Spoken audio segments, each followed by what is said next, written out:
যখন ঘুম ভাঙে, চোখে অশ্রু নিয়ে, যখন প্রার্থনাগুলোর উত্তর পায় না, যখন মানুষ ভুলে যায় ভালোবাসতে, তখন একটা প্রশ্ন বুকের মধ্যে তোলপাড় করে, আল্লাহ আর কত, আমি আর কত সহ্য করব। আর এক সময় মনের গভীরে একটা ভয়ঙ্কর চিন্তা উঠে আসে, মৃত্যুই কি মুক্তি? আজকের এই ভিডিওটা সে ভাই বোনদের জন্য যারা কষ্টের পাহাড় নিয়ে চলছেন একা নীরবে।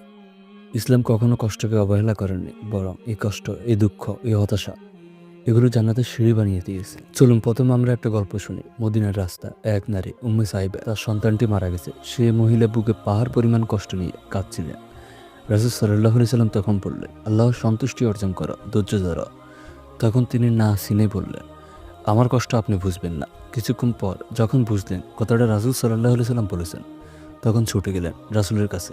আর রাসূল সাল্লাল্লাহু আলাইহি সাল্লাম তাকে আবারও বললেন, তুমি ধৈর্য রাখো। তোমার যখন বুক পেটে যাচ্ছে কষ্টে, তখনই তোমার ধৈর্যের পরীক্ষার আসল সময়। তুমি একা নও, আমাদের সকলের জীবনে এমন সময় আসে যখন সব দরজা বন্ধ হয়ে যায়, কিন্তু কোরআনে বলে, নিশ্চয়ই কষ্টের সাথে রয়েছে স্বস্তি। আল্লাহ তাআলা বলছেন না যে কষ্টের পর, বরং কষ্টের সাথে। মানে তুমি এখন যে কষ্টে আছো, সেই কষ্টের মাঝে একটা আলো লুকানো আছে। তুমি হয়তো এখন বলছো, ভাই আমি আর পারছি না, আমি মৃত্যু চাই।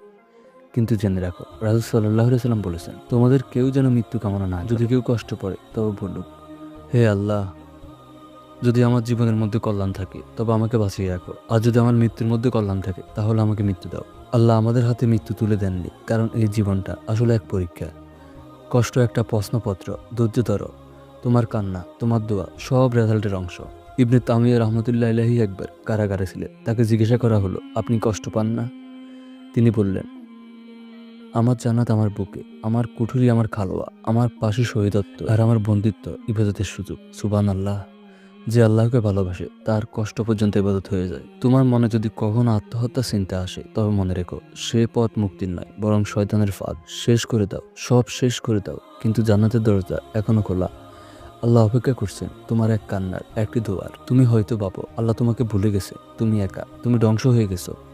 কিন্তু শোনো, ইউনুস নবী যখন গভীর সমুদ্রের ভেতর মাছের পেটে অন্ধকারে ছিলেন, তিনি বললেন, তুমি ছাড়া কোনো ইলাহ নেই, তুমি পবিত্র, নিশ্চয়ই আমি জালিমদের অন্তর্ভুক্ত।